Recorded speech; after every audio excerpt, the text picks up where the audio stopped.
Assalamualaikum dan salam sejahtera saya ucapkan kepada Madam Jean Martin selaku pensyarah Sosiologi Pendidikan. Saya Muhammad Syukri bin Hidup dari kelas BMSK 5. Ini merupakan pentaksiran berterusan tugasan 2 yang bertajuk Perubahan dalam Pendidikan Semasa di Malaysia dari aspek aspirasi murid. Berikut merupakan isi kandung yang terdapat dalam persembahan saya yang bakal saya persembahkan sebentar lagi, yang terdiri daripada pengenalan 6 aspirasi murid dan terakhir sekali ialah kesan perubahan pendidikan semasa di Malaysia terhadap mobiliti sosial murid. Perubahan dalam pendidikan semasa di Malaysia dapat dilihat apabila wujud Pelan Pembangunan Pendidikan Malaysia (PPPM) yang merupakan kesinambungan daripada kajian semula Pelan Strategik Pengajian Tinggi Negara (PSPTN) 2007-2020 serta penyelarasan prasekolah hingga pendidikan lepas menengah PPPM 2013-2025. PPM ini berhasrat untuk mencapai 5 keberhasilan bagi sistem pendidikan Malaysia secara keseluruhan, iaitu akses, kualiti, equity, perpaduan dan juga kecekapan. Objektif utama PPPM adalah untuk memahami prestasi dan cabaran semasa sistem pendidikan Malaysia, seterusnya mewujudkan visi dan aspirasi yang jelas untuk setiap murid dan sistem pendidikan secara keseluruhan bagi tempoh 13 tahun yang akan datang. Akhir sekali, menggariskan transformasi sistem pendidikan yang komprehensif merangkumi perubahan penting dalam kementerian. Seterusnya, apa pula yang dimaksudkan dengan aspirasi murid? Aspirasi menurut Kamus Dewan edisi keempat 2007 membawa maksud cita-cita atau keinginan yang ingin dicapai. Aspirasi murid merupakan kesinambungan daripada kewujudan aspirasi sistem pendidikan yang terdiri daripada 5 aspek, yaitu akses, kualiti, equity, perpaduan, dan juga kecekapan. Kementerian Pendidikan Malaysia mempunyai hasrat untuk memastikan setiap murid mencapai potensi diri mereka sepenuhnya dan memastikan kualiti yang perlu ada dalam setiap diri murid. Dalam Pelan Pembangunan Pendidikan Malaysia, Falsafah Pendidikan Kebangsaan (FPK) yang menekankan pembangunan murid secara menyeluruh dan seimbang dari segi jasmani, emosi, rohani, intelek, dan sosial telah diterjemahkan kepada 6 elemen yang terdiri daripada pengetahuan, kemahiran berfikir, kemahiran memimpin, kemahiran diri bahasa, etika dan kerohanian, serta identiti nasional. Elemen yang pertama di dalam aspirasi murid ialah elemen aspirasi pengetahuan. Aspirasi ini setiap murid menguasai sepenuhnya kemahiran numerasi dan literasi. Aspek ini melengkapkan mereka dengan kemahiran hidup asas serta berfungsi secara berkesan dalam masyarakat bagi membolehkan mereka memupuk nilai untuk diri sendiri, masyarakat, dan negara. Di samping itu, aspirasi ini juga menekankan tentang penguasaan terhadap mata pelajaran teras seperti bahasa Melayu, bahasa Inggris, matematik, sains, dan juga sejarah, serta digalakkan untuk mempunyai maklumat dan pengetahuan dalam bidang lain seperti seni, muzik, dan sukan. Perkara ini juga menekankan murid akan mengaplikasikan setiap kemahiran yang mereka peroleh dalam kehidupan harian mereka. Seterusnya, apa pula yang dimaksudkan dengan kemahiran numerasi dan literasi? Kemahiran numerasi merupakan kemahiran untuk melakukan operasi asas matematik dan memahami idea matematik yang mudah dan mengaplikasikannya dalam kehidupan harian. Seterusnya, bagi kemahiran literasi pula, ia merupakan satu kemampuan dalam mengolah dan memahami maklumat dan informasi semasa membaca, dan menulis.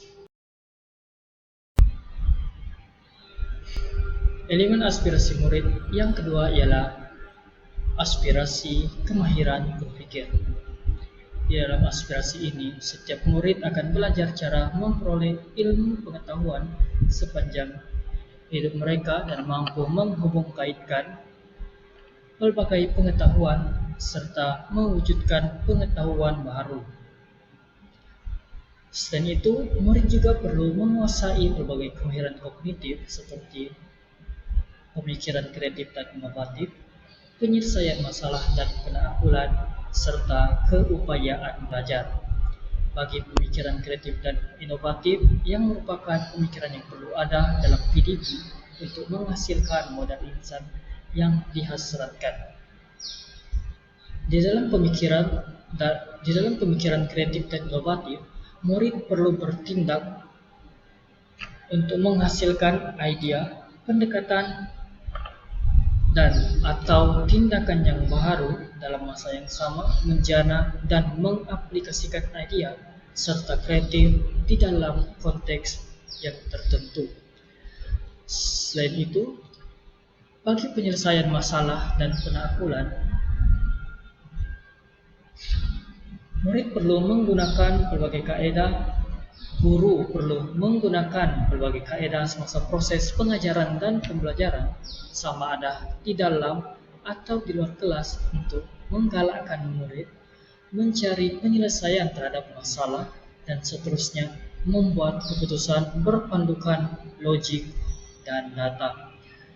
Perkara ini merujuk kepada keupayaan murid untuk mengatasi masalah secara kritis, induktif, deduktif bagi mencari penyelesaian dan juga membuat keputusan.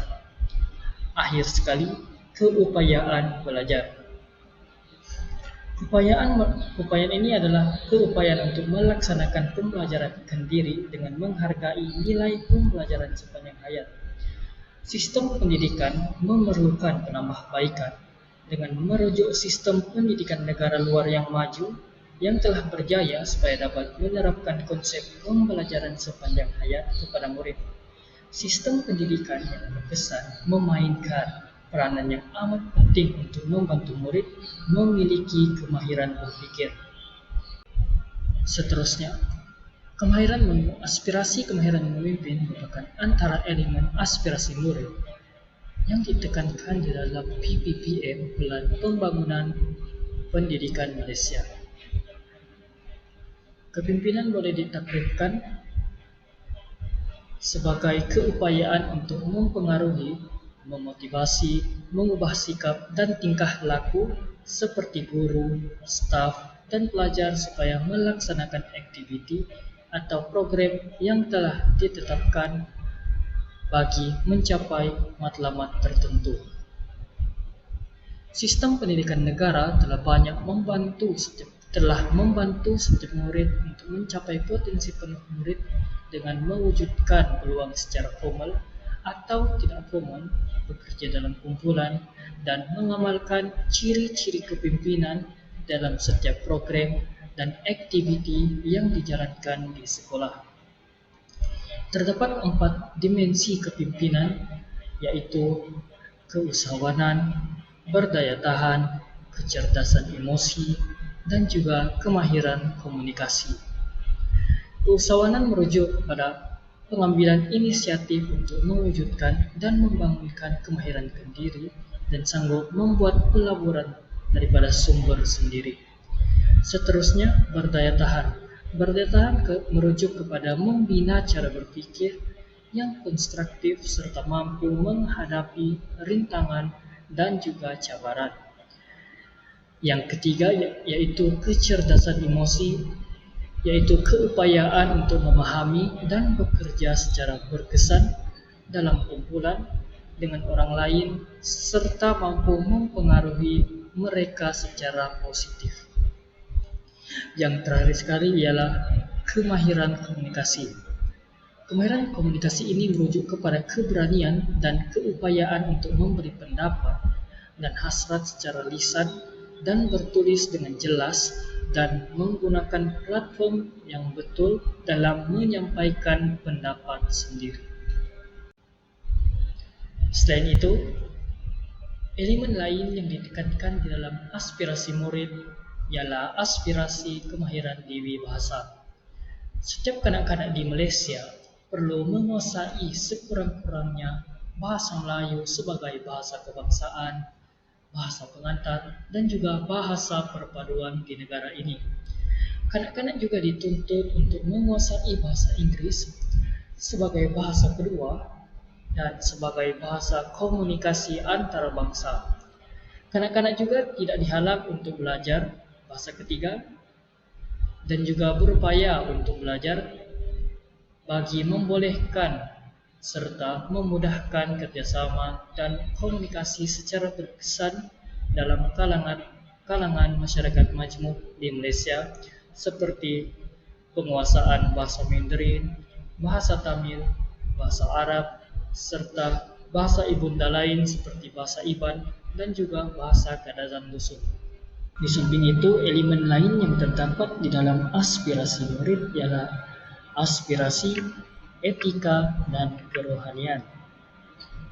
Sistem pendidikan akan memupuk etika dan kerohanian dalam diri setiap murid bagi mendepani cabaran yang akan ditempuhi dalam kehidupan dewasa agar mereka boleh menyelesaikan konflik secara harmoni, bijak membuat pertimbangan, berpegang kepada prinsip ketika berada dalam situasi yang kritikal, serta berani melakukan sesuatu yang betul mengikut situasi.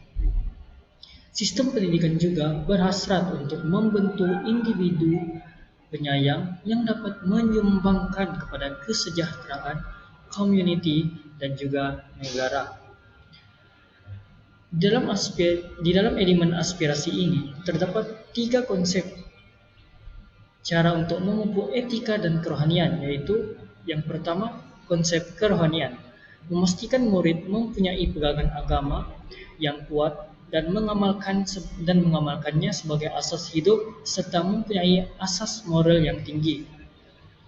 Seterusnya, tanggung jawab sivik. Murid dibimbing ke arah sikap yang positif dan bertindak untuk kebaikan negara, mengambil berat terhadap orang lain dan juga alam sekitar. Dan yang terakhir ialah integriti. Integriti di dalam konsep ini, murid dipastikan untuk dibimbing agar mempunyai keberanian, disiplin, dan juga semangat untuk melakukan perkara-perkara yang betul. Elemen yang terakhir yang terdapat di dalam aspirasi murid ialah elemen identiti nasional. Rakyat Malaysia perlu mempunyai perasaan tidak berbelah bahagi tentang identiti nasional, berpegang teguh dengan prinsip rukun negara untuk perpaduan dan masa depan negara. Setiap murid tanpa mengira etnik, kepercayaan, taraf sosioekonomi atau tempat haruslah berbangga menjadi rakyat Malaysia. Pencapaian matlamat patriotisme ini memerlukan nilai yang diperoleh dengan belajar, memahami antara satu sama lain, bertolak ansur, menerima dan menghormati orang lain, dan juga untuk hidup bersama dengan kepelbagaian masyarakat di Malaysia. Identiti nasional juga memerlukan setiap murid memahami sejarah Malaysia, berkongsi pengalaman dalam dan luar sekolah, dan berkongsi aspirasi untuk masa depan Malaysia. Seterusnya, apa pula kesan perubahan pendidikan semasa di Malaysia ini di dalam aspek aspirasi murid terhadap mobiliti sosial murid? Kesan perubahan pendidikan semasa terhadap mobiliti sosial murid dapat dilihat apabila program saringan literasi dan numerasi Linus 2.0 ditukarkan kepada program literasi dan numerasi sekolah rendah PLAN. PLAN mula diperkenalkan pada tahun 2020 yang menggantikan Linus 2.0 yang telah dimansuhkan pada tahun 2019, menjadikan masalah literasi dan numerasi dalam kalangan murid, terutamanya murid di sekolah rendah, semakin membimbangkan.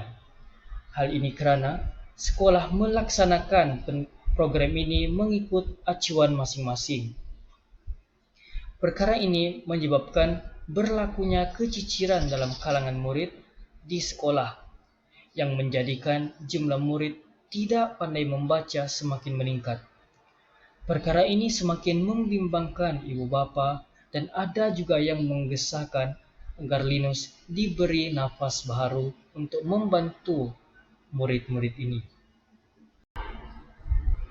Bukti PLAN tidak dapat membantu murid untuk menguasai kemahiran literasi dan numerasi dapat dilihat dalam Keratan Akbar dalam talian yang telah diterbitkan pada 13 Januari 2023 yang menegaskan bahawa lebih 170,000 murid sekolah di Malaysia masih tidak mahir membaca. Perkara ini dapat dibuktikan apabila seramai 175,304 kanak-kanak di sekolah rendah dilaporkan masih tidak boleh membaca dan gagal untuk menguasai kemahiran literasi. Menurut satu Keratan Akbar dalam talian yang menegaskan tentang Linus perlu dikembalikan tangani Lost Generation yang telah diterbitkan pada 3 Januari 2023. Ramai ibu bapa menggesa agar program saringan literasi dan numerasi Linus perlu diberi nafas baharu untuk menangani isu penguasaan literasi dan numerasi dalam kalangan kanak-kanak kini. Menurut Profesor Dr. Abdul Rahim Razali, keberhasilan Linus terbukti apabila murid tahun 3 berjaya menguasai sepenuhnya literasi membaca dan menulis sejak Linus 2.0 diperkenalkan pada tahun 2013. Berdasarkan bukti yang telah ditemui, perkara ini menunjukkan mobiliti sosial murid berada dalam tahap yang membimbangkan dan boleh menjadikan mobiliti sosial murid mendatar. Murid juga akan mengalami kesukaran dalam literasi dan numerasi yang mengakibatkan mereka mengalami kesukaran di alam pekerjaan kelak, kerana setiap pekerjaan pada masa kini memerlukan penguasaan kemahiran ini. Namun, wujud satu persoalan. Adakah pelaksanaan program PLAN ini mampu menangani isu ini di masa yang akan datang? Kesan perubahan pendidikan semasa seterusnya dapat dilihat di dalam aspirasi kemahiran berfikir, iaitu melibatkan kemahiran berfikir aras tinggi, KEBAT. Perkara ini dapat dilihat apabila KEBAT terlalu dipaksa dalam kalangan murid sekolah rendah. Perkara ini menjadi satu isu selepas berlakunya pandemik selama 2 tahun yang menjadikan penguasaan 3M mula terabai. Hal ini dikatakan demikian kerana Kementerian Pendidikan Malaysia mula memandang serius terhadap pelaksanaan KEBAT sejak tahun 2013 lagi. Hal ini menunjukkan kerajaan terlalu memaksa akan pelaksanaan KEBAT meskipun kepada murid tahap 1 sekolah rendah yang seharusnya perlu menguasai terlebih dahulu berkaitan kemahiran 3M, iaitu membaca, menulis dan mengira. Pelaksanaan KEBAT ini membuatkan murid terbeban, terutamanya pada tahap 1 yang menjadikan silibus sekolah rendah ini wajar dinilai semula.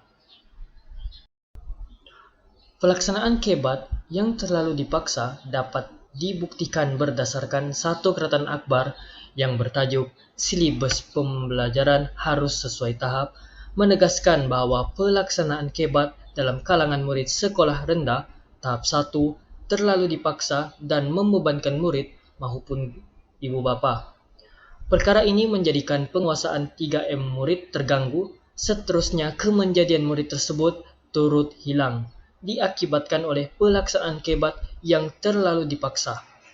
berdasarkan satu lagi akhbar yang telah diterbitkan pada 10 Julai 2022 dengan tajuk Kebat Bebankan Murid Silibus Sekolah Rendah Perlu Wajar Dinilai Semula, yang menekankan bahawa Kementerian Pendidikan Malaysia perlu membuat perbandingan silibus pembelajaran negara dengan negara maju lain untuk memperbaiki silibus. Menurut Dr. Muhammad Ali Hassan, yang juga ada menegaskan kajian terperinci terhadap pelaksanaan kebat perlu dilaksanakan untuk mengetahui sama ada perkara tersebut berjaya mencapai sasaran ataupun tidak, dan bersetuju mengenai silibus yang sedia ada pada masa kini yang terlalu menegaskan kebat sangat berat bagi murid sekolah rendah.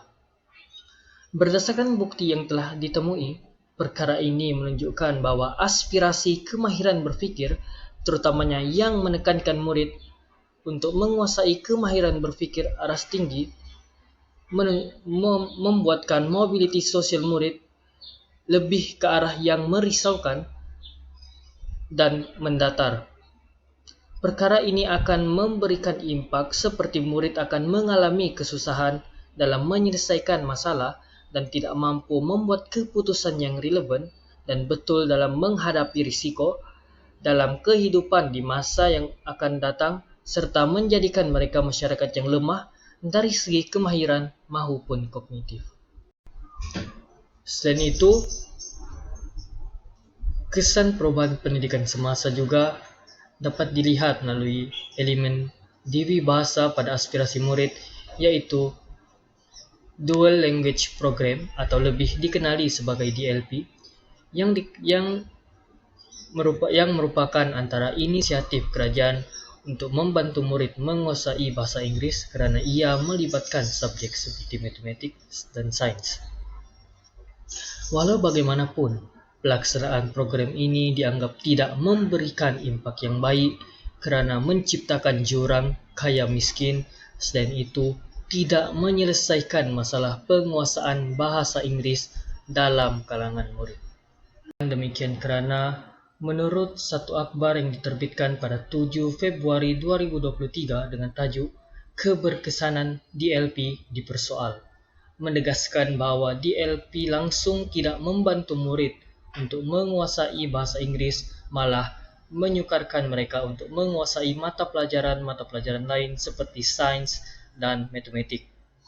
Menurut Kamal Syukri, iaitu pengerusi Biro Pembangunan Ummah dan Komuniti Majlis Perundingan Melayu Malaysia, DLP adalah hantu pengajaran dan pembelajaran sains dan matematik dalam bahasa Inggeris PPSMI, iaitu satu program yang telah dimansuhkan pada 2012 kerana dianggap hanya mendatangkan kerugian kepada pendidikan. Beliau juga menegaskan bahawa DLP tidak memandaikan bangsa. Pelbagai bantahan terhadap DLP telah dilaksanakan, namun semuanya membisu dan tiada keberanian untuk memansuhkan DLP. Muhammad Azizi Hassan juga berpendapat pembelajaran matematik dan sains dalam bahasa Melayu juga boleh melahirkan individu yang cemerlang. Beliau juga ada menegaskan sekiranya sesuatu program itu dilaksanakan untuk memperkukuhkan bahasa Inggeris, perkasakan sahaja subjek berkenaan kerana jika bahasa Inggeris digunakan untuk mengajarkan subjek sains dan matematik, perkara itu langsung tidak membantu, malah menyukarkan murid untuk menguasai mata pelajaran tersebut. Perkara ini secara tidak langsung akan mengganggu pembelajaran murid bukan sahaja dalam subjek-subjek bahasa, malah juga mengganggu pencapaian murid dari subjek sains dan matematik. Perkara ini dapat memberi kesan yang membimbangkan kepada mobiliti sosial murid. Mobiliti sosial murid akan mendatar dan murid akan mengalami kesukaran untuk memahami subjek sains dan matematik dalam bahasa Inggeris berbanding bahasa Melayu. Itu saja daripada saya, Muhammad Syukri bin Hidup. Sekian, terima kasih.